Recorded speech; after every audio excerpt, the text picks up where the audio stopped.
പുതിയൊരു വീഡിയോയിലേക്ക് സ്വാഗതം. ഇന്ന് നമ്മൾ സംസാരിക്കുന്നത് ഹെൽത്ത് ഇൻഷുറൻസിനെ പറ്റിയിട്ടാണ്. അപ്പോൾ നമ്മൾ പേഴ്സണൽ ഫിനാൻസിനെ പറ്റി സംസാരിക്കുന്ന സമയങ്ങളിൽ പ്രധാനമായിട്ട് നമ്മൾ സംസാരിക്കുന്ന കാര്യങ്ങൾ ഷെയർ മാർക്കറ്റിനെ പറ്റിയും അല്ലെങ്കിൽ മ്യൂച്വൽ ഫണ്ടിനെ പറ്റിയും അല്ലെങ്കിൽ മറ്റു പല മാർഗ്ഗങ്ങളിലൂടെ എങ്ങനെ നിങ്ങളുടെ മണി ബെറ്റർ ആയിട്ട് മാനേജ് ചെയ്യുന്നതിനെ പറ്റിയിട്ടാണ്. അപ്പോൾ വളരെ കുറവ് സാഹചര്യങ്ങളിൽ മാത്രം വളരെ റെയറായിട്ട് സംസാരിക്കുന്ന ഒരു കേസാണ് ഹെൽത്ത് ഇൻഷുറൻസ്.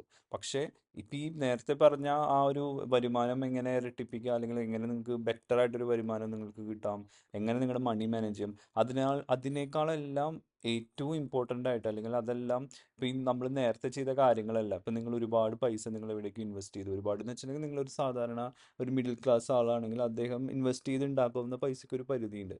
ആ ഒരു പൈസ നിങ്ങൾ ഇൻവെസ്റ്റ് ചെയ്ത് പ്രോപ്പറായിട്ട് ഇൻവെസ്റ്റ് ചെയ്ത് നിങ്ങൾ ഉണ്ടാക്കുകയാണ്. അപ്പോൾ ഒരു ഹെൽത്ത് ഇൻഷുറൻസ് ഇല്ലാത്തൊരു വ്യക്തിയാണെന്ന് വിചാരിക്കാം. അപ്പോൾ എന്തെങ്കിലും ഒരു ക്രിട്ടിക്കൽ സ്റ്റേജിൽ ആ ഒരു എമൗണ്ട് മുഴുവൻ ഒരു ഹെൽത്ത് റിലേറ്റഡ് ആയിട്ടുള്ള കാര്യങ്ങൾ നിങ്ങൾക്കോ നിങ്ങളുടെ ഫാമിലിക്കോ ഉള്ള ആവശ്യമായ ഹെൽത്ത് റിലേറ്റഡ് ആയ കാര്യങ്ങൾക്ക് നിങ്ങൾക്ക് സ്പെൻഡ് ചെയ്യേണ്ട വന്നേക്കാം. അപ്പോൾ എന്തുണ്ടായി, നിങ്ങൾ ഇത്രയും കാലം നിങ്ങൾ കഷ്ടപ്പെട്ടുണ്ടാക്കിയ നിങ്ങളുടെ ആ ഒരു ഇൻവെസ്റ്റ്മെൻറ്റ് മുഴുവൻ ഒരു നിമിഷം കൊണ്ട് അല്ലെങ്കിൽ ഒരു ചെറിയൊരു കാലയളവിൽ നിങ്ങളുടെ ഹെൽത്ത് റിലേറ്റഡ് ആയിട്ടുള്ള കാര്യങ്ങൾക്ക് വേണ്ടി നിങ്ങൾ ചെലവഴിക്കപ്പെട്ടേക്കാം. അപ്പോൾ ആ ഒരു അവസ്ഥ ഉണ്ടാവാതിരിക്കാൻ വേണ്ടിയിട്ടാണ് നമ്മൾ ഹെൽത്ത് ഇൻഷുറൻസിനെ പറ്റി സംസാരിക്കുന്നത്. അപ്പോൾ നിങ്ങൾ എത്ര പേഴ്സണൽ ഫിനാൻഷ്യൽ മാനേജ് ചെയ്ത് എത്ര ഇൻ്റലിജൻറ്റ് ഇൻവെസ്റ്റർ ആയോ, എത്ര പൈസ നമ്മളിപ്പോൾ വളരെ ഉണ്ടാക്കി കൊണ്ടുവന്നാലും, അപ്പോൾ ആ ഒരു ഇപ്പോൾ ഞാൻ പറയുന്നത് ഈ ഒരു വീഡിയോയുടെ ഓഡിയൻസ് ഞാൻ ഉദ്ദേശിക്കുന്നത് ഒരു മിഡിൽ ക്ലാസ് അല്ലെങ്കിൽ ഒരുവിധം ഡീസൻ്റ് ആവറേജ് ഇൻകം ഉള്ള ഒരാളുകളാണ്. ഇപ്പോൾ അൾട്രാ HNI അല്ലെങ്കിൽ അൾട്രാ ആളുകളെ പറ്റിയിട്ടുള്ള ഒരു വീഡിയോ അല്ല അത്. അവർക്കിപ്പോൾ എന്ത് ഹെൽത്ത് ഇൻഷുറൻസ് ഹെൽത്ത് ഇഷ്യൂസ് വന്നാലും അവരുടെ കയ്യിൽ എക്സ്ട്രാ പൈസ ഉണ്ടായിരിക്കും. അപ്പോൾ അവർ ഇതിൽ പെടില്ല. അപ്പം നമ്മൾ പറയുന്നത് ഇപ്പം നിങ്ങളൊരു മ്യൂച്വൽ ഫണ്ടിൽ ഒരു 10,000 രൂപ അല്ലെങ്കിൽ 20,000 രൂപയ്ക്ക് ഇട്ട് ഒരു 30 വർഷം അല്ലെങ്കിൽ 25 വർഷമൊക്കെ ആവുന്ന സമയത്ത് 1 കോടി രൂപയുടെ അടുത്തൊരു റിട്ടയർമെൻറ്റ് ഫണ്ട് ഉണ്ടാക്കുക. അപ്പോൾ അങ്ങനെ പ്ലാൻ ചെയ്ത് ജീവിക്കുന്നവരാണ് നമ്മുടെ ഈ ഒരു നമ്മളെ ചുറ്റിൽ കാണുന്ന ആളുകൾ. അതായത് നമ്മുടെ കേരളത്തിലെ അല്ലെങ്കിൽ ഇന്ത്യയിലെ തന്നെ ഒരു 70-80% ആളുകൾ അങ്ങനത്തെ ആളുകളാണ്. അപ്പോൾ അവരുടെ ഒരു സിറ്റുവേഷനാണ് ഞാൻ പറയുന്നത്. അപ്പോൾ അങ്ങനെയുള്ള കേസിൽ നിങ്ങൾക്ക് നിങ്ങൾ ഉണ്ടാക്കിയ പൈസ മുഴുവൻ ഒരു ഹെൽത്ത് എമർജൻസിക്ക് വേണ്ടി ചിലവാക്കപ്പെടുകയും അതിനുശേഷം നിങ്ങളുടെ കയ്യിൽ ഒന്നുമില്ലാത്തൊരു അവസ്ഥ വരികയും ചെയ്യാം. അപ്പോൾ അങ്ങനെ നമ്മൾ ചുറ്റും ഒരുപാട് ആളുകൾ കാണുന്നുണ്ട്. അവർ നല്ല രീതിയിൽ മുന്നോട്ട് പോകുന്നവരായിരിക്കാം. പെട്ടെന്നൊരു ഹെൽത്ത് എമർജൻസി വന്നു, അവർ ഹെൽത്ത് ഇൻഷുറൻസ് ഇല്ല, അത് നല്ലൊരു എമൗണ്ട് ആണ്. അപ്പോൾ ആ ഒരു സമയത്തൊക്കെ അവർക്ക് ഒരുപാട് അവരുണ്ടാക്കിയ എമൗണ്ട് എല്ലാം ഉണ്ടാക്കിയ സേവിങ്സ് എല്ലാം ഈ ഒരു ഹെൽത്ത് ഇഷ്യൂസിന് വേണ്ടി മാറ്റപ്പെടുകയാണ്. കാരണം എന്താണ് നമ്മൾ ആക്ച്വലി പ്രാധാന്യം കൊടുക്കുന്നത്, എപ്പോഴും എല്ലാവരും നമ്മുടെ ഹെൽത്തിനാണ് എല്ലാവരും പ്രാധാന്യം കൊടുക്കുന്നത്. അപ്പോൾ ഈ ഇൻവെസ്റ്റ് ചെയ്തുണ്ടാകുന്ന പൈസകളെല്ലാം ഉപരിയാണ് ഹെൽത്തിൻ്റെ ഒരു പ്രാധാന്യം. അപ്പോൾ നമുക്ക് ഇൻട്രൊഡക്ഷൻ ഒരു വലിയൊരു ഇൻട്രൊഡക്ഷൻ ആണെന്ന് അറിയാം. എന്നാലും അത് പറഞ്ഞാൽ മാത്രമാണ് നമുക്ക് ഈ വീഡിയോയുടെ ഒരു കോറ് നമുക്ക് മനസ്സിലാവുള്ളൂ. അപ്പം എന്തുകൊണ്ട് ഹെൽത്ത് ഇൻഷുറൻസ്? അപ്പോൾ ഇപ്പം തന്നെ നമുക്കറിയാം, നമ്മുടെ ആശുപത്രിയിലേക്ക് പോകുന്ന സമയത്ത് ഭയങ്കര വലിയൊരു ചിലവാണ് ഉള്ളത്. ഇപ്പോൾ ഒരു പ്രൈവറ്റ് ഹോസ്പിറ്റലിലൊക്കെ പോകുമ്പോൾ ചെറിയൊരു കാര്യത്തിന് പോയി അല്ലെങ്കിൽ ചെറിയൊരു 10 ദിവസം അവിടെ അഡ്മിറ്റ് ആവേണ്ട ഒരു കേസ് വന്നാൽ പോലും നല്ല രീതിയിൽ തന്നെ ഒരു എമൗണ്ട് ബില്ലായിട്ട് വരും. അപ്പോൾ ഇപ്പോഴത്തെ ഒരു അവസ്ഥ ഇങ്ങനെയാണെങ്കിൽ ഇനി അങ്ങോട്ട് വരുന്ന ഒരു 5 വർഷം 10 വർഷത്തേക്കുള്ള ഒരു കാലഘട്ടങ്ങളിലും ഇതിലും വലിയൊരു ചിലവ്, അതായത് ഇത് ഇൻക്രീസ് ചെയ്തുകൊണ്ടിരിക്കുകയാണ്. ഡേ ബൈ ഡേ ഇത് ഇൻക്രീസ് ചെയ്തുകൊണ്ടിരിക്കുകയാണ്. അപ്പോൾ ഇപ്പോഴും അഫോർഡ് ചെയ്യാൻ പറ്റുന്നില്ല, ഇനി മുന്നോട്ട് പോകുന്നതോറും അഫോർഡ് ചെയ്യാൻ പറ്റില്ല. അപ്പോൾ ആ ഒരു കേസസിലൊക്കെയാണ് ഹെൽത്ത് ഇൻഷുറൻസ് അതിൻ്റെ ഒരു പ്രാധാന്യം വരുന്നത്. അപ്പോൾ ഹെൽത്ത് ഇൻഷുറൻസ് എന്ന് പറഞ്ഞാൽ എന്താണ്? അപ്പോൾ നിങ്ങൾക്ക് എല്ലാവർക്കും അറിയാം ഹെൽത്ത് ഇൻഷുറൻസിനെ പറ്റി വളരെ വലിയൊരു ഐഡിയ ഒന്നും കൊടുക്കേണ്ട ആവശ്യമില്ല. കാരണം ഹെൽത്ത് ഇൻഷുറൻസ് എന്ന് പറഞ്ഞാൽ ഇത്രയേ ഉള്ളൂ. നിങ്ങൾ ഒരു വർഷത്തേക്ക് നിങ്ങൾക്ക് ഒരു ചെറിയൊരു പ്രീമിയം അടച്ചിട്ട് ഒരു പർട്ടിക്കുലർ എമൗണ്ട്, ഒരു സം ഇൻഷുർഡ് എമൗണ്ട്, അത് നിങ്ങൾ വെക്കുകയാണ്. അതായത് നിങ്ങളൊരു 10 ലക്ഷം രൂപ നിങ്ങൾ പറയാണ്, ഓക്കെ ഒരു 10 ലക്ഷം രൂപയുടെ പോളിസി എനിക്ക് വേണം, ഞാനൊരു മാസം അടയ്ക്കുന്ന സ്കീമുകളുണ്ട്. ഇയർലിയാണ് ശരിക്കും ഹെൽത്ത് ഇൻഷുറൻസ് പറയുക. ഞാൻ ഇയർലി ഒരു 15,000 രൂപ ഞാൻ ഇൻഷുറൻസ് അടയ്ക്കാം. അപ്പോൾ ആ ഒരു വർഷത്തേക്ക് ഈ 10 ലക്ഷം രൂപ വരെ നിങ്ങൾക്ക് വരുന്ന എന്ത് ഹെൽത്ത് റിലേറ്റഡ് ആയിട്ടുള്ള കാര്യങ്ങളും, അപ്പോൾ എന്ത് ഹെൽത്ത് റിലേറ്റഡ് എന്ന് പറയുമ്പോഴും അവിടെയും കുറച്ച് കാര്യങ്ങളുണ്ട്. അത് ഞാൻ ഡീറ്റെയിൽ ആയിട്ട് എക്സ്പ്ലെയിൻ ചെയ്യാം. അപ്പോൾ ആ ഒരു കാര്യങ്ങളെല്ലാം കവർ ചെയ്ത് കിട്ടും. അപ്പോൾ ഇപ്പോൾ ഒരു 10 ലക്ഷം രൂപയുടെ നിങ്ങൾക്ക് ഒരു മെഡിക്കൽ എക്സ്പെൻസ് വന്നാൽ കൂടിയും അത് ഓൾറെഡി ഒരു 15,000 രൂപ അല്ലെങ്കിൽ 10,000 രൂപയ്ക്ക് നിങ്ങളൊരു പ്രീമിയം എടുത്തിട്ടുണ്ടെങ്കിൽ അവരത് ആ ഹെൽത്ത് ഇൻഷുറൻസ് നിങ്ങൾക്ക് കിട്ടുന്ന ഒരു തരുന്ന ഒരു കമ്പനി ഉണ്ടല്ലോ, അവരത് കവർ ചെയ്ത് തരും. അപ്പോൾ നിങ്ങൾക്ക് വരുന്ന എല്ലാ മെഡിക്കൽ എക്സ്പെൻസും അതിൽ കവറായി പോകും ആ ഒരു 1 ഇയറിൽ. അപ്പോൾ ഇനി നിങ്ങൾക്ക് വരില്ല, നിങ്ങൾക്കൊരു ഇഷ്യൂ ഇല്ല എന്ന കേസിൽ ആ ഒരു ഇൻഷുർഡ് എമൗണ്ട് ലാപ്സ് ആയി പോവുകയും നെക്സ്റ്റ് ഇയറിലേക്ക് നിങ്ങൾക്ക് വീണ്ടും ആ ഒരു പറയുന്ന എമൗണ്ട് ഇൻഷുറൻസ് കമ്പനി എത്രയാണ് പറയുന്നത് അത് വെച്ച് റിന്യൂ ചെയ്യും വേണം. അപ്പോൾ മെഡിക്കൽ എക്സ്പെൻസ് കവർ ചെയ്യുക എന്ന ഒരു മെയിൻ കൺസെപ്റ്റാണ് മെഡിക്കൽ ഇൻഷുറൻസിൽ അല്ലെങ്കിൽ ഹെൽത്ത് ഇൻഷുറൻസിൽ വരുന്നത്.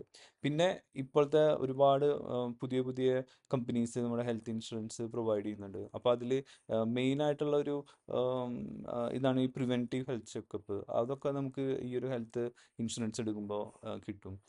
പിന്നെ നമ്മൾ നേരത്തെ പറഞ്ഞ പോലെ ഹെൽത്ത് ഇൻഷുറൻസിൻ്റെ ഒരു പ്രാധാന്യം എന്ന് പറഞ്ഞാണെങ്കിൽ ഞാൻ ഇപ്പോൾ പറഞ്ഞ മെഡിക്കൽ എക്സ്പെൻസ് എല്ലാം കവറാവും. പിന്നെ നമുക്ക് നല്ല ചികിത്സാ രീതി കിട്ടും. അപ്പോൾ നിങ്ങളുടെ കയ്യിൽ പൈസയുണ്ട്, അപ്പോൾ പൈസ ഉള്ള സ്ഥിതിക്ക് നിങ്ങൾക്ക് നിങ്ങളുടെ സ്ഥലത്തുള്ള ഏറ്റവും ടോപ്പ്, നിങ്ങളുടെ സ്ഥലമല്ല എവിടെയാണോ ഏറ്റവും മികച്ച ചികിത്സ കിട്ടുന്നത് അവിടേക്ക് നിങ്ങൾക്ക് പോയി നിങ്ങൾക്ക് ചികിത്സ നേടാൻ കഴിയും. കാരണം നിങ്ങൾ ഇൻഷുർഡ് ആയിട്ടുള്ളൊരു വ്യക്തിയാണ്. പിന്നെ ഫിനാൻഷ്യൽ ബേർഡൻസ് കുറയ്ക്കും. ഇപ്പം നമ്മൾ പറഞ്ഞ പോലെ നിങ്ങൾ ഒരുപാട് പൈസ ഒരുപാട് എന്ന് വെച്ചാണെങ്കിൽ ഒരുവിധം ഒരു ലിമിറ്റ് ഉണ്ട് ഒരു മനുഷ്യനെ സേവ് ചെയ്ത് ഇൻവെസ്റ്റ് ചെയ്ത് ഉണ്ടാക്കാനുള്ളൊരു ആ ഒരു സേവിങ്ങിന്. എത്രയും എമൗണ്ട് നിങ്ങൾ ഇൻവെസ്റ്റ് ചെയ്ത് അല്ലെങ്കിൽ സേവ് ചെയ്ത് നിങ്ങൾ മിച്ചം പിടിച്ചുണ്ടാക്കിയ പൈസ ഒരു നിമിഷത്തെ ഒരു ഹെൽത്ത് ആവശ്യത്തിന് വേണ്ടി നിങ്ങൾക്ക് ചെലവഴിക്കേണ്ട വന്നേക്കാം. അപ്പോൾ അതെല്ലാം ഇത് അവോയ്ഡ് ചെയ്യും. ഇപ്പോൾ നിങ്ങൾ ഒരു എക്സാമ്പിൾ എടുക്കുക, നിങ്ങളുടെ കയ്യിൽ ഒരു 10 ലക്ഷം രൂപ നിങ്ങൾ ഇൻവെസ്റ്റ് ചെയ്ത് അല്ലെങ്കിൽ നിങ്ങളുടെ ഒരു സേവിങ്സ് ഉണ്ട് 10 ലക്ഷം രൂപ. ഒരു 10 ലക്ഷം രൂപയുടെ ഒരു മെഡിക്കൽ ഇഷ്യൂ വന്നു. അപ്പോൾ ആ സമയത്ത് ഹെൽത്ത് ഇൻഷുറൻസ് ഇല്ലാത്ത ആളെന്ത് ചെയ്യും? അയാൾ ഇത്രയും നാളുണ്ടാക്കിയ ഒരു സേവിങ്സ് അതിലേക്ക് വേണ്ടി ചെലവഴിക്കും. പക്ഷേ ഹെൽത്ത് ഇൻഷുറൻസ് ഉള്ള ഒരാൾക്ക് എന്താണ്, അയാൾക്ക് ഓൾറെഡി 15,000 അല്ലെങ്കിൽ 10,000 രൂപയുടെ ചിലവേ ഉള്ളൂ. അയാൾ ആ 10 ലക്ഷം രൂപയുടെ ട്രീറ്റ്മെൻറ്റ് കഴിഞ്ഞ് അയാൾ വരും. പക്ഷേ തിരിച്ച് വരുമ്പോഴും ട്രീറ്റ്മെൻറ്റ് കഴിഞ്ഞ് വരുമ്പോഴും അയാളുടെ ആക്ച്വലി സേവിങ്സിനും ആ ഒരു ഇൻവെസ്റ്റഡ് ആയിട്ടുള്ള ഒരു എമൗണ്ടിനും ഒരു കോട്ടവും പറ്റുന്നില്ല. കാരണം അയാൾ ഓൾറെഡി ഇതിൽ നിന്ന് കവർ ചെയ്തെടുത്ത് കഴിഞ്ഞു. ഓക്കെ, നമ്മുടെ സേവിങ്സ് എന്നല്ലാതെ ഇൻഷുറൻസിൽ നിന്ന് കവർ ചെയ്തെടുത്ത് കഴിഞ്ഞു. ഇനി ഇപ്പം നമ്മൾ പറഞ്ഞ പോയിന്റ്സ് തന്നെയാണ് ഇപ്പോൾ ഇതിൽ കാണുന്നത്. നിങ്ങളുടെ സേവിങ്സ് അതൊന്നും ടച്ച് ചെയ്യാതെ തന്നെ നിങ്ങൾക്ക് ഇൻഷുറൻസ് പൈസ വെച്ച് തന്നെ നിങ്ങൾക്ക് ചികിത്സയും കാര്യങ്ങളൊക്കെ നടത്താൻ പറ്റും. പിന്നെ കറക്റ്റ് സമയത്ത് നിങ്ങൾക്ക് പോയിട്ട് മെഡിക്കൽ ചെക്കപ്പ് കാര്യങ്ങളൊക്കെ ചെയ്യാം. പിന്നെ പീസ് ഓഫ് മൈൻഡ്. എന്താണ്, നമ്മളിപ്പോൾ എല്ലാ മനുഷ്യനും ജീവിക്കുന്നത് അസുഖങ്ങൾ വരാതിരിക്കാനും വന്നു കഴിഞ്ഞാൽ അതെങ്ങനെ പെട്ടെന്ന് ട്രീറ്റ് ചെയ്യാനും ആ ഒരു കേസിലാണ്. അപ്പോൾ എല്ലാവർക്കും ഒരു പ്രധാന കാരണം ഇപ്പോൾ എന്തെങ്കിലും അസുഖം വന്നു കഴിഞ്ഞാൽ അതിൻ്റെ ചികിത്സാ ചെലവ് ഭയങ്കര വലുതാണ്. അപ്പോൾ ആ ഒരു പേടി കൂടാതെ തന്നെ ഇപ്പോൾ നിങ്ങൾക്ക് അസുഖം ചികിത്സിച്ച് മാറ്റാൻ പറ്റുന്ന അസുഖങ്ങളിലേക്ക് വരുമ്പോൾ ആ ഒരു പേടി കൂടാതെ തന്നെ നിങ്ങൾക്ക് ഇൻഷുർഡ് ആയുള്ളൊരു വ്യക്തിയാണെങ്കിൽ അത് നിങ്ങൾക്ക് ഒരു പീസ് ഓഫ് മൈൻഡ്, ഒരു മനസ്സമാനത്തോടു കൂടി നിങ്ങൾക്ക് ജീവിക്കാൻ പറ്റും. കാരണം നിങ്ങൾ ഓൾറെഡി ഇൻഷുർഡ് ആയിട്ടുള്ള ഒരു വ്യക്തിയാണ്. ഇനി ഇതിൻ്റെ വേറൊരു അഡ്വാൻറ്റേജ് പറയാം. നിങ്ങളിപ്പോൾ ഒരു ഇൻഷുറൻസ് എടുക്കാമെന്ന് വയ്ക്കുക. അപ്പോൾ ആ ഇൻഷുറൻസ് എടുക്കുമ്പോൾ നിങ്ങൾ ടാക്സ് പേ ചെയ്യുന്ന ആളാണെങ്കിൽ ഗവൺമെൻറ് ഓൾറെഡി ഒരുപാട് ടാക്സ് ബെനിഫിറ്റ് ഇതിൽ തരുന്നുണ്ട്. ഇപ്പോൾ നിങ്ങൾ ഒരു ഒരു സീനിയർ സിറ്റിസൺ ആണെങ്കിൽ എക്സ്ട്രാ ബെനിഫിറ്റ് നിങ്ങൾക്ക് കിട്ടും. അപ്പോൾ അല്ലെങ്കിൽ നിങ്ങളൊരു നോർമൽ 60 വയസ്സിന് താഴെയുള്ള ഒരു വ്യക്തിയാണ്, പക്ഷേ നിങ്ങളുടെ ഫാമിലിയിൽ നിങ്ങളുടെ ഫാദർ മദർ അവർ സീനിയർ സിറ്റിസൺ ആണെങ്കിൽ അപ്പം അതുകൂടി നിങ്ങൾക്ക് അവർക്ക് എടുക്കുന്ന ഇൻഷുറൻസിൻ്റെ എമൗണ്ട് കൂടി നിങ്ങൾക്കൊരു ടാക്സ് സേവിങ്ങിൽ കിട്ടും. അപ്പോൾ സെക്ഷൻ 80D അവർ പറയുന്നത് വെച്ചിട്ടുണ്ടെങ്കിൽ അതായത് നിങ്ങൾ വ്യക്തിക്ക് എടുക്കുന്ന ഒരു ഇൻഷുറൻസിന് നിങ്ങൾ 60 വയസ്സിന് താഴെയാണെങ്കിൽ 25,000 രൂപ വരെ അതിന് ഒരു ഡിഡക്ഷൻ കിട്ടും. അപ്പോൾ 25,000 രൂപ കുറച്ചടച്ചാൽ മതി ടാക്സ്. അതായത് ടോട്ടൽ എമൗണ്ട് എത്രയാണോ ടാക്സ് അടയ്ക്കുന്നത് അതിൽ നിന്ന് 25,000 കുറച്ച്, എന്നിട്ടാണ് ആ ഒരു ടാക്സ് എലിജിബിലിറ്റി കാൽക്കുലേറ്റ് ചെയ്യുക. അതായത് ഡയറക്റ്റ് ടാക്സിൽ നിന്നല്ല 25 കുറയ്ക്കുക. ഇപ്പോൾ ഒരു 10 ലക്ഷം രൂപ വരുമാനമുള്ളതാണെങ്കിൽ ആ 10 ലക്ഷത്തിൽ നിന്ന് 25,000 കുറച്ചിട്ട് ബാക്കി 9,75,000 ടാക്സ് എത്രയാണോ അടയ്ക്കേണ്ടത് അതാണ് നിങ്ങൾ അടയ്ക്കേണ്ടി വരിക. പിന്നെ നിങ്ങൾ സീനിയർ സിറ്റിസൺസ് ആയിട്ടുള്ള അല്ലെങ്കിൽ നിങ്ങൾ സീനിയർ സിറ്റിസൺ ആണ്, അല്ലെങ്കിൽ നിങ്ങളുടെ ഫാദർ ആൻഡ് മദർ അല്ലെങ്കിൽ സീനിയർ സിറ്റിസൺ ആണെങ്കിൽ അവർ എക്സ്ട്രാ 25,000 കൂടി നമുക്ക് അതിൻ്റെ ഒരു പ്രീമിയം നമുക്ക് കുറവ് കിട്ടും. ഇനി മെയിനായിട്ട് നമ്മൾ ഇതിൽ ശ്രദ്ധിക്കേണ്ടത്, ഇപ്പോൾ നമ്മൾ പറഞ്ഞു ഈ ഒരു ടാക്സ് സേവിങ് ഉണ്ട്, പിന്നെ ഒരുപാട് ഗുണങ്ങൾ നമ്മൾ ഇൻഷുറൻസിനെ പറ്റി പറഞ്ഞു. അപ്പോൾ ഇൻഷുറൻസ് എടുക്കുന്ന സമയത്ത് നിങ്ങൾ ശ്രദ്ധിക്കേണ്ടതായിട്ടുള്ള കുറച്ച് കാര്യങ്ങളുണ്ട്. അതായത് മെയിനായിട്ട് ഇപ്പോൾ ഒരുപാട് ഇൻഷുറൻസ് കമ്പനീസ് നമ്മുടെ ഇന്ത്യയിലുണ്ട്. ഒരുപാട് എന്ന് പറഞ്ഞാൽ ഒരുപാട് ഒരുപാട് പുതിയ പ്ലേയേഴ്സ് വന്നിട്ടുണ്ട്. അപ്പോൾ അവിടെ നിന്ന് എടുക്കുമ്പോൾ നിങ്ങൾ വളരെ നല്ല രീതിയിൽ കമ്പയർ ചെയ്ത് അതിനെപ്പറ്റി റിസർച്ച് ചെയ്ത് ആ കമ്പനീനെ പറ്റി പഠിച്ച് എന്നിട്ട് വേണം നിങ്ങൾ എടുക്കാൻ. ഞാൻ ഈ വീഡിയോയിൽ ഒരു കമ്പനിയുടെ പേരും പറയാൻ ഉദ്ദേശിക്കുന്നില്ല. കാരണം നിങ്ങൾ തന്നെ സ്വന്തമായിട്ട് റിസർച്ച് ചെയ്ത് അതിനെ കണ്ടുപിടിക്കുക. അപ്പോൾ അതിൽ എങ്ങനെ റിസർച്ച് ചെയ്യാം, എങ്ങനെ അത് ഒരു ഷോർട്ട് ലിസ്റ്റ് ചെയ്യുന്നതിനെ പറ്റിയിട്ടുള്ള കാര്യങ്ങൾ ഞാൻ പറഞ്ഞുതരാം. പക്ഷേ നമ്മളൊരു പർട്ടിക്കുലർ കമ്പനീനെ പറ്റിയിട്ട് നമ്മളിതിൽ പറയുന്നില്ല. അപ്പോൾ നന്നായിട്ട് റിസർച്ച് ചെയ്യാം. പിന്നെ നിങ്ങൾ കേട്ട് കാണും NCB, നോ ക്ലെയിം ബോണസ്. അതായത് ഇപ്പോൾ നിങ്ങളൊരു വെഹിക്കിൾ ഇൻഷുറൻസ് ഉള്ള ആളാണെങ്കിൽ നിങ്ങളിത് കേട്ടിട്ടുണ്ട്. നിങ്ങളിപ്പോൾ ഒരു വർഷം നിങ്ങൾ ക്ലെയിം ചെയ്യാതിരിക്കുകയാണെങ്കിൽ, അതായത് ഹെൽത്ത് ഇൻഷുറൻസ് ആണോ ഏത് ഇൻഷുറൻസ് ആണെങ്കിലും നിങ്ങൾ ക്ലെയിം ചെയ്യാതിരിക്കുകയാണെങ്കിൽ നിങ്ങൾക്ക് ആ ഒരു ഇൻഷുറൻസ് കമ്പനി നിങ്ങൾക്കൊരു സ്പെഷ്യൽ ബെനിഫിറ്റ് ഒക്കെ തരും. അപ്പോൾ അതെന്ന് വെച്ചാൽ അതിനെ നമ്മളിപ്പോൾ നോ ക്ലെയിം ബോണസ് എന്നാണ് പറയുന്നത്. അപ്പോൾ ആ നോ ക്ലെയിം ബോണസ് എന്ന് ഉദ്ദേശിക്കുന്നത് എന്താണെന്ന് വെച്ചിട്ടുണ്ടെങ്കിൽ നിങ്ങൾക്ക് നെക്സ്റ്റ് ഇയറിലേക്ക് നിങ്ങൾക്ക് എന്തെങ്കിലും ഒരു ഡിസ്കൗണ്ട് വരും. അപ്പോൾ മുൻപ് നെക്സ്റ്റ് ഇയറിലേക്ക് ഇൻഷുറൻസ് കമ്പനികൾ, അതായത് ഇപ്പോഴല്ല, ഒരു 2 വർഷമൊക്കെ മുമ്പ് ഇവർ തന്നിരുന്നത് വെച്ചിട്ടുണ്ടെങ്കിൽ പ്രീമിയത്തിൽ കുറവ് വരുത്തുക എന്നായിരുന്നു അവരുടെ ഒരു പ്ലാൻ. അപ്പോൾ നിങ്ങളിപ്പോൾ 10,000 രൂപ പ്രീമിയം അടയ്ക്കുകയാണ്, ഈ വർഷം നിങ്ങൾ ക്ലെയിം എടുത്തില്ല, നെക്സ്റ്റ് ഇയറിൽ അവർ പറയാൻ നോക്കുന്നത് നിങ്ങൾ 10% കുറച്ചടച്ചാൽ മതി പ്രീമിയം. അങ്ങനെ ഒരു 10, 20, 30 അങ്ങനെ കുറച്ച് ഒരു ലെവൽ വരെ, ഒരു സ്ലാബ് വരെ അവർ പോകും. ഇപ്പോൾ ഒരുവിധ ഇൻഷുറൻസ് കമ്പനികൾ ചെയ്യുന്നത് എന്ന് വെച്ചിട്ടുണ്ടെങ്കിൽ സം ഇൻഷുർഡിൽ, അപ്പോൾ നിങ്ങളൊരു സം ഇൻഷുർഡ് ആയിട്ടൊരു 10 ലക്ഷം രൂപയുടെ പോളിസി എടുക്കാൻ നിൽക്കുക.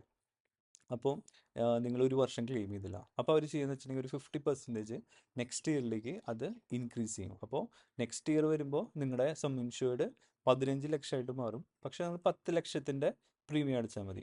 അപ്പോൾ നെക്സ്റ്റ് ഇയർ നിങ്ങൾ പ്രീമിയം ഇത് അടച്ചില്ല എന്ന് വയ്ക്കുക, അത് അടച്ചില്ലെങ്കിൽ വീണ്ടും ഒരു 50% കൂട്ടും. അപ്പോൾ അങ്ങനെ ടോട്ടല് അവർ പറയുന്നത് മാക്സിമം 100%.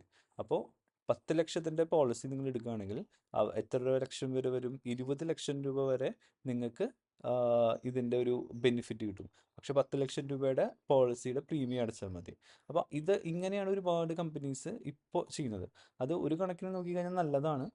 കാരണം ഇപ്പം നമ്മൾ നേരത്തെ പറഞ്ഞ പോയിന്റ്, ഇനി വരുന്ന കാലഘട്ടങ്ങളിൽ ഈ ചെലവ് കൂടിക്കൊണ്ടിരിക്കുകയാണ്, മെഡിക്കൽ എക്സ്പെൻസ് കൂടിക്കൊണ്ടിരിക്കുകയാണ്. അപ്പോൾ ഈ 10 ലക്ഷം രൂപ ഇപ്പോഴത്തെ കാലഘട്ടത്തിൽ നിങ്ങൾ 10 ലക്ഷം രൂപയുടെ പോളിസി എടുത്ത ആൾ ഇപ്പോൾ കറക്റ്റായിട്ട് തോന്നാം. പക്ഷേ ഒരു 10 വർഷം കഴിയുമ്പോൾ ഈ 10 എന്നുള്ളത് 20 ലക്ഷം രൂപ ഉണ്ടെങ്കിലാണ് നമ്മുടെ ഈ കാര്യങ്ങളൊക്കെ, ഈ ഒരു എക്സ്പെൻസ് കാര്യങ്ങളൊക്കെ പ്രോപ്പറായിട്ട് മാനേജ് ചെയ്യാൻ പറ്റുള്ളൂ. അപ്പോൾ അത് അങ്ങനെയുള്ള കമ്പനികളിൽ ഒരുപാടുണ്ട്. അപ്പോൾ അത് നോക്കിയിട്ട് നിങ്ങളിപ്പോൾ ഒരു പോളിസി എടുക്കുമ്പോൾ അത് നോക്കുക. ഇനി ചില കമ്പനികൾ എന്താ ചെയ്യുന്നത് വെച്ചിട്ടുണ്ടെങ്കിൽ നിങ്ങൾ ക്ലെയിം ചെയ്താലും ചെയ്തില്ലെങ്കിലും നിങ്ങൾക്കൊരു 2 ഇയർ നിങ്ങൾ ആ ഒരു സെയിം പോളിസി തന്നെ റിന്യൂ ചെയ്ത് കഴിഞ്ഞാൽ നിങ്ങൾക്ക് ഈ ഒരു ബെനിഫിറ്റ് കിട്ടും. പിന്നെ അതിൽ ഞാൻ കണ്ടിരിക്കുന്ന അടുത്തൊരു ഫോറക്സ് എന്ന് പറഞ്ഞൊരു ഇതാണ്. അതായത് നിങ്ങൾ ഒരു പോളിസി എടുത്തു, 10 ലക്ഷത്തിൻ്റെ പോളിസി എടുത്തു, അവർ ഡേ 1 തൊട്ട് ഒരു, അല്ലെങ്കിൽ ഒരു ഡേ 30, 30 ദിവസം കഴിഞ്ഞിട്ടാണ് ഇത് ആക്ടിവേറ്റ് ആവുക. അപ്പോൾ അത് തൊട്ട് ഒരു ഫോറക്സ് എന്ന് വെച്ചിട്ടുണ്ടെങ്കിൽ 4 മടങ്ങ്. അപ്പോൾ 10 ലക്ഷം രൂപയുടെ പോളിസി എടുത്ത ആൾക്ക് 40 ലക്ഷം രൂപ വരെ അവർ കവറേജ് കൊടുക്കുന്ന ഒരു സ്കീം ഉള്ള കമ്പനികളുണ്ട്. പിന്നെ അതുപോലെ തന്നെ ഇവർ പറയുന്നുണ്ട്, ഇപ്പം നിങ്ങൾ ഒരു 10 ലക്ഷം എന്ന് പറയുന്ന സം ഇൻഷുർഡ്, അത് വൺ ടൈം അല്ല. ചില കമ്പനികൾ അത് വൺ ടൈമാണ്. 10 ലക്ഷം കഴിഞ്ഞ് കഴിഞ്ഞാൽ നിങ്ങളുടെ ആ ഒരു ഇയറിൽ നിങ്ങൾക്ക് പിന്നെ ക്ലെയിം ചെയ്യാൻ പറ്റില്ല. പക്ഷേ ചില കമ്പനികൾ പറയും ഓക്കെ ഞങ്ങൾ 2 പ്രാവശ്യം റീഫിൽ ചെയ്യാം, അതായത് 10 ലക്ഷം കഴിഞ്ഞു പിന്നെ ഒരു 10 ലക്ഷം കൂടി നിങ്ങൾക്ക് തരും. ചില കമ്പനികൾ അത് അൺലിമിറ്റഡ് റീഫിൽ ചെയ്യുന്നുണ്ട്. അതായത് നിങ്ങൾ 10 ലക്ഷത്തിൻ്റെ പോളിസി എത്ര ഹോസ്പിറ്റലൈസേഷൻ, ഇപ്പോൾ ഒരു 1 ഇയറിൽ നിങ്ങളൊരു 10 പ്രാവശ്യം ഹോസ്പിറ്റലൈസേഷൻ ചെയ്താലും അവർ 10 ലക്ഷത്തിൻ്റെ ക്യാപ്പ് നിങ്ങൾക്ക് തരും. അപ്പോൾ അങ്ങനെയുള്ള കമ്പനികളുണ്ട്. അപ്പം ഞാൻ നേരത്തെ പറഞ്ഞ പോയെന്ന് വെച്ചാൽ നിങ്ങൾ തന്നെ നന്നായിട്ട് റിസർച്ച് ചെയ്ത് കമ്പയർ ചെയ്തിട്ട് പോവുക. അപ്പോൾ ഇങ്ങനത്തെ ഒരു ഇതൊക്കെ ഒരു ആഡ് ഓൺ ഫീച്ചേഴ്സാണ്. അപ്പോൾ ഇനി നമ്മൾ മെയിനായിട്ട് നോക്കേണ്ട കാര്യങ്ങൾ എന്ന് വെച്ചിട്ടുണ്ടെങ്കിൽ, ഫസ്റ്റ് നിങ്ങളൊരു ഇൻഷുറൻസ് എടുക്കാൻ പോവുകയാണെങ്കിൽ മെയിനായിട്ട് എന്താണ് നോക്കേണ്ടതെന്ന് വെച്ചിട്ടുണ്ടെങ്കിൽ നിങ്ങളുടെ ആവശ്യം എന്താണെന്ന് നോക്കുക. അതായത് നിങ്ങളുടെ ആവശ്യത്തിൽ ഉദ്ദേശിക്കുന്നത് നിങ്ങൾ എത്ര ഏജ് മെയിനായിട്ടൊരു ഫാക്ടറാണ്. ഇപ്പോൾ നിങ്ങളിപ്പോൾ ചെറിയൊരു ഏജിലുള്ള ആളാണെങ്കിൽ നിങ്ങൾക്ക് ചിലപ്പോൾ വലിയൊരു പോളിസിയുടെ ഒരു എമൗണ്ടിലേക്ക് പോവില്ല. കാരണം ഈവൻ വലിയൊരു എമൗണ്ട് എടുത്താലും, ഇപ്പോൾ ഒരു വലിയൊരു എമൗണ്ട് എടുത്താലും നിങ്ങളുടെ പോളിസി എമൗണ്ട് കുറവായിരിക്കും, പ്രീമിയം കുറവായിരിക്കും. അതായത് നിങ്ങളിപ്പോൾ ഒരു 50 ലക്ഷത്തിൻ്റെ പോളിസി നിങ്ങൾക്കൊരു 20 വയസ്സുള്ള ആൾ അല്ലെങ്കിൽ 25 വയസ്സുള്ള ആൾ എടുക്കുന്നതും ആ 50 ലക്ഷത്തിൻ്റെ പോളിസി ഒരു 50 വയസ്സുള്ള ആൾ എടുക്കുന്നതും തമ്മിൽ ഭയങ്കര വലിയൊരു വ്യത്യാസം ഉണ്ടായിരിക്കും. കാരണം നിങ്ങൾക്ക് യങ്ങർ ഏജിൽ അവർ പ്രീമിയം വളരെ കുറവായിട്ടായിരിക്കും തരിക. അപ്പോൾ അതിന് ഗുണം എന്ന് വെച്ചാൽ നിങ്ങൾ നേരത്തെ സ്റ്റാർട്ട് ചെയ്ത് കഴിഞ്ഞാൽ നിങ്ങൾക്ക് ആ ഏജ് ബ്രാക്കറ്റിൽ വരുമ്പോൾ കുറേ ഡിസ്കൗണ്ടും കാര്യങ്ങളൊക്കെ നിങ്ങൾക്ക് ഉണ്ടായിരിക്കും. അപ്പോൾ നേരത്തെ തന്നെ സ്റ്റാർട്ട് ചെയ്യുക എന്നത് നല്ലൊരു കാര്യമാണ്. അപ്പോൾ യങ്ങർ ഏജിൽ വരുമ്പോൾ നിങ്ങൾക്ക് പ്രീമിയം കുറവായിരിക്കും. പിന്നെ അവർ നോക്കുന്ന കാര്യങ്ങൾ മെഡിക്കൽ ഹിസ്റ്ററി നോക്കും. അതായത് നമ്മുടെ ഫാമിലിയിൽ ആരെങ്കിലും പ്രശ്നങ്ങളുണ്ടോ, അല്ലെങ്കിൽ നിങ്ങൾക്ക് എന്തെങ്കിലും പ്രോബ്ലം നേരത്തെ ഉണ്ടോ, ആ കാര്യങ്ങളൊക്കെ നോക്കി അതും ഒരു പ്രീമിയം ഡിഫൈൻ ചെയ്യാനുള്ള ഒരു ഫാക്ടറാണ്. ഒരുപാട് കമ്പനീസ്, ഹെൽത്ത് ഇൻഷുറൻസ് കമ്പനീസ് ഇപ്പോൾ പ്രീ ഹെൽത്ത് ചെക്കപ്പ് ഒന്നും നടത്തുന്നില്ല. നിങ്ങൾ ഇൻഷുറൻസ് എടുക്കുന്നത് നിങ്ങൾക്ക് ഓൺലൈനായിട്ട് ഇൻഷുറൻസ് എടുത്ത് നിങ്ങൾക്ക് ചെയ്യാം. പക്ഷേ അതിൽ മെയിനായിട്ട് ശ്രദ്ധിക്കേണ്ട കാര്യങ്ങൾ പ്രീ എക്സിസ്റ്റിംഗ് ഡിസീസസ് എന്ന് പറഞ്ഞൊരു കോട്ടുണ്ട്. അതായത് നിങ്ങൾക്ക് ഓൾറെഡി ഉള്ള അസുഖങ്ങൾക്ക് അവർ പറയുന്നുണ്ട് 2 ഇയർ. ചില കമ്പനികൾ 2 ഇയർ കഴിഞ്ഞിട്ടാണ് കവർ ചെയ്യുക, ചില കമ്പനികൾ 3 ഇയർ കഴിഞ്ഞിട്ടാണ് കവർ ചെയ്യുക. അപ്പോൾ നിങ്ങൾ ഇൻഷുറൻസ് എടുക്കുമ്പോൾ നിങ്ങൾ കൃത്യമായിട്ട് ചോദിക്കണം പ്രീ എക്സിസ്റ്റിംഗ് ആയിട്ടുള്ള ഡിസീസസിന്, അതായത് മുൻപ് ഇപ്പോഴുള്ള അസുഖങ്ങൾക്ക് നിങ്ങൾ എത്ര വർഷം കഴിയുമ്പോഴാണ് കവർ ചെയ്യുക. അതായത് ഇപ്പം നിങ്ങളൊരു അസുഖമുള്ള ഒരാളാണ്, നിങ്ങൾ ഇന്നൊരു ഇൻഷുറൻസ് എടുത്തു, എന്നാൽ അത് ഒരിക്കലും അവർ ആ ഒരു ഇൻഷുറൻസിൽ കവർ ചെയ്യില്ല. അതിന് നിങ്ങൾ 2 ഇയർ വെയിറ്റിംഗ് പീരീഡ് ഉണ്ട്. അപ്പോൾ ഈ 2 ഇയർ 3 ഇയർ അതെല്ലാം ഓരോ കമ്പനീനെ ഡിപ്പെൻഡ് ചെയ്തിരിക്കും. അപ്പോൾ അത് നിങ്ങൾ കറക്റ്റായിട്ട് ചോദിച്ച് മനസ്സിലാക്കണം. പിന്നെ നിങ്ങളുടെ ആ ഒരു സം ഇൻഷുർഡ് എമൗണ്ട്, ഈ സം ഇൻഷുർഡ് എമൗണ്ട് നിങ്ങൾ എടുക്കുമ്പോൾ നിങ്ങൾ നോക്കേണ്ട ഒരു കാര്യം എന്ന് വെച്ചിട്ടുണ്ടെങ്കിൽ, നിങ്ങളുടെ ഒരു മെഡിക്കൽ എമർജൻസി വന്നു കഴിഞ്ഞാൽ അതിൻ്റെ ആവശ്യത്തിനുള്ള എമൗണ്ട് നിങ്ങൾ സം ഇൻഷുർഡ് ഉണ്ടോ എന്ന് നോക്കണം. നിങ്ങൾ വെറുതെ ഹെൽത്ത് ഇൻഷുറൻസ് ഉണ്ട് എന്ന് കാണിക്കാൻ വേണ്ടി പേരിനൊരു ഹെൽത്ത് ഇൻഷുറൻസ് എടുത്തിട്ട് യാതൊരുവിധ കാര്യമില്ല. കാരണം എന്ന് വെച്ചാൽ നിങ്ങൾ എക്സാമ്പിൾ എടുത്ത് നോക്കുക, നിങ്ങൾ 1 ലക്ഷം രൂപയുടെ ഒരു പോളിസി എടുത്തു ഹെൽത്ത് ഇൻഷുറൻസ്, ജസ്റ്റ് പേരിന് എൻ്റെ പേരിൽ ഒരു ഹെൽത്ത് ഇൻഷുറൻസ് ഉണ്ടെന്ന് കാണിക്കാനുള്ള ഒരു ഇതിൽ. പക്ഷേ നമ്മൾ ആ ഒരു പോളിസി ഒരു അത്രയും വലിയൊരു എമർജൻസി സിറ്റുവേഷനൊക്കെ വന്നു കഴിഞ്ഞാൽ നമുക്ക് യാതൊരുവിധ ഗുണവും ഉണ്ടാവില്ല. കാരണം നമ്മൾ നേരത്തെ പറഞ്ഞ കേസസ് തന്നെയാണ്, ഇതിൻ്റെ എക്സ്പെൻസ് കൂടി കൂടി വരികയാണ്. അപ്പോൾ നിങ്ങൾ എപ്പോഴും ആവശ്യമുള്ള ഒരു സം ഇൻഷുർഡ് എടുക്കുക. അപ്പോൾ നേരത്തെ ഞാൻ പറഞ്ഞ ആ ഒരു കമ്പനികൾ, ഒരുപാട് കമ്പനികളിൽ അവർ നോ ക്ലെയിം ബോണസ് ആയിട്ടും, അല്ലെങ്കിൽ ഒരു നിങ്ങൾ അവരുടെ കൂടെ നെക്സ്റ്റ് കണ്ടിന്യൂസ് ആയിട്ട് ഒരു 2 to 3 ഇയർ ആ ഒരു കമ്പനിയിൽ റിന്യൂ ചെയ്താൽ കഴിഞ്ഞാൽ ഒരുപാട് ബോണസുകൾ കമ്പനികൾ കൊടുക്കുന്നുണ്ട്. അതെല്ലാം യൂട്ടിലൈസ് ചെയ്തിട്ട് നല്ലൊരു എമൗണ്ട് സം ഇൻഷുർഡ് ആയിട്ട് നമ്മൾ വെക്കണം. ഒരു 25 lakhs എങ്കിലും ഇനി വരുന്ന കാലങ്ങളിൽ മിനിമം, ഓക്കെ, കുറഞ്ഞത് വെച്ച് കഴിഞ്ഞാൽ അത് നല്ല രീതിയിൽ തന്നെ നിങ്ങളെ ഹെൽപ്പ് ചെയ്യും. ഓക്കെ, അത് നിങ്ങൾ നിങ്ങളുടെ ഒരു ഹെൽത്ത് ഫാമിലി ഹിസ്റ്ററിയും അങ്ങനത്തെ കാര്യങ്ങളൊക്കെ നോക്കി നിങ്ങൾ ഡിസൈഡ് ചെയ്യാം. അപ്പോൾ ഒരിക്കലും ചെറിയൊരു എമൗണ്ട് സം ഇൻഷുർഡ് വെക്കരുത്. പേരിന് വേണ്ടി ഇൻഷുറൻസ് അല്ല, നമുക്കൊരു ആവശ്യം വന്നു കഴിഞ്ഞാൽ അത് ആ ഒരു കറക്റ്റ് ഒരു നീഡിൽ ആവശ്യമായിട്ട് തന്നെ വരണം. ഇനി വളരെ ക്രിട്ടിക്കൽ ആയിട്ടുള്ള കാര്യം നെറ്റ്വർക്ക് ഹോസ്പിറ്റൽ. ഇപ്പം നിങ്ങൾ ഉള്ളൊരു സിറ്റി, ഇപ്പം നിങ്ങൾ എറണാകുളത്താണ്, അല്ലെങ്കിൽ ട്രിവാൻഡ്രത്താണ്, തൃശ്ശൂരാണ്, എവിടെയാണെങ്കിലും നിങ്ങളുടെ ആ ഒരു ഡിസ്ട്രിക്റ്റിൽ അല്ലെങ്കിൽ നിങ്ങളുടെ സറൗണ്ടിങ്ങിൽ ഈ ഒരു ഇൻഷുറൻസ് കമ്പനിയായിട്ട് ഹോസ്പിറ്റൽസ് ടൈ ആണോ എന്ന് നോക്കണം. അപ്പോൾ അതിൻ്റെ ഗുണം എന്ന് വെച്ചിട്ടുണ്ടെങ്കിൽ നിങ്ങൾക്ക് ക്യാഷ്ലെസ് ക്ലെയിംസ് നിങ്ങൾക്ക് എടുക്കാൻ പറ്റും. അപ്പോൾ നിങ്ങളുടെ സിറ്റിയിൽ ഒരു 10-15 ഹോസ്പിറ്റൽസ് ഉണ്ട്. അപ്പോൾ ചില വലിയ വലിയ കമ്പനികളായിട്ട് ഇവരൊക്കെ ആയിരിക്കും. വലിയ വലിയ ഇൻഷുറൻസ് കമ്പനികളായിട്ട് ഈ ഹോസ്പിറ്റൽസ് ഒക്കെ ആയിരിക്കും. അപ്പോൾ അതിൻ്റെ ഗുണം എന്ന് വെച്ചിട്ടുണ്ടെങ്കിൽ നിങ്ങൾ ഹോസ്പിറ്റലിൽ പോയി അഡ്മിറ്റ് ആകുമ്പോൾ നിങ്ങൾ ഇൻഷുറൻസ് ഉണ്ടെന്ന് പറഞ്ഞാൽ നിങ്ങൾക്ക് പിന്നെ അവിടെ യാതൊരു ബിൽസും പേ ചെയ്യേണ്ട ആവശ്യം വരില്ല. കാരണം അത് ലാസ്റ്റ് അവർ ഇൻഷുറൻസ് കമ്പനി തന്നെ ഹോസ്പിറ്റലിൽ നേരിട്ട് സെറ്റിൽമെൻറ്റ് ചെയ്യും. പക്ഷേ നിങ്ങൾ നെറ്റ്വർക്ക് കവറേജ് ഇല്ലാത്ത, നെറ്റ്വർക്കിൽ ഇല്ലാത്ത ഹോസ്പിറ്റലിൽ പോകണമെന്ന് വെച്ചിട്ടുണ്ടെങ്കിൽ നിങ്ങൾ നിങ്ങൾ കയ്യിൽ നിന്ന് പൈസ അടയ്ക്കേണ്ടതായിട്ട് വരും. അതിന് ശേഷം ആണ് എന്ത് ചെയ്യുക, നിങ്ങൾക്ക് ബിൽസ് സബ്മിറ്റ് ചെയ്ത് അത് റീഇംബേഴ്സ് ചെയ്തെടുക്കാനാണ് പറ്റുന്നത്. അപ്പോൾ അതിൻ്റെ പ്രശ്നം എന്ന് വെച്ചിട്ടുണ്ടെങ്കിൽ ആ ഒരു സമയത്ത് നിങ്ങളുടെ കയ്യിൽ നിന്ന് പൈസ ആദ്യം അടച്ച് അതിന് ശേഷമാണ് ആ പൈസ കിട്ടുക. അപ്പോൾ അതിലും നല്ലത് നിങ്ങൾ ഇൻഷുറൻസ് എടുക്കുമ്പോൾ നിങ്ങളുടെ ചുറ്റുപാടത്തുള്ള മെയിൻ ആയിട്ടുള്ള ഹോസ്പിറ്റൽസ് ഒക്കെ ഉണ്ടോ എന്ന് നോക്കി അങ്ങനെയുള്ള കമ്പനികളിൽ നിന്ന് വേണം നിങ്ങൾ ഇത് എടുക്കാനായിട്ട്. ഇനി അടുത്ത മെയിൻ ഒരു ക്രിട്ടിക്കൽ സംഭവമാണ് ക്ലെയിം സെറ്റിൽമെൻറ്റ് റേഷ്യോ. അതായത് നിങ്ങളൊരു ഇൻഷുറൻസ് ഒരു ആവശ്യം വന്നു, നിങ്ങൾ ഇൻഷുറൻസ് കമ്പനിയിൽ ഒരു ക്ലെയിമിന് പോയി, നിങ്ങൾ ഹോസ്പിറ്റലിൽ അഡ്മിറ്റായി, അപ്പോൾ ഒരു ക്ലെയിം, അതാണ് ഒരു ക്ലെയിം, അഡ്മിറ്റായി ഇൻഷുറൻസ് ഉള്ള ആളാണ്, അവർ പറയണം ഓക്കെ എനിക്ക് ഇൻഷുറൻസ് എമൗണ്ട് വേണം, അവർ അത് ക്ലെയിം ചെയ്യും.